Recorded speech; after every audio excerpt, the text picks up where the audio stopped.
Assalamualaikum warahmatullahi wabarakatuh.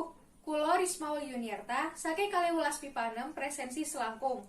Badhe nembang lagu Dandang Kulo, laras Slendro Patet Songo. Pamedare wasitane ngati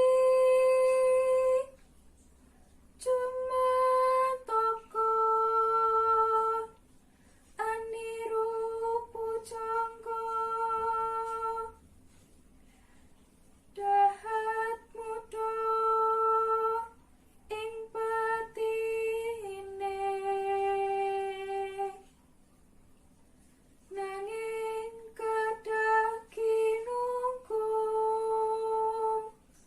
datang royen akenge semi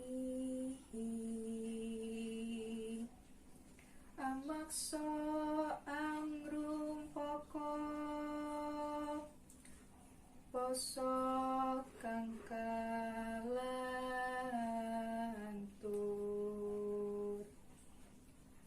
tutur kang katulo-tulo tinalaten rinuruh kalawan ririk daripada ing sasmi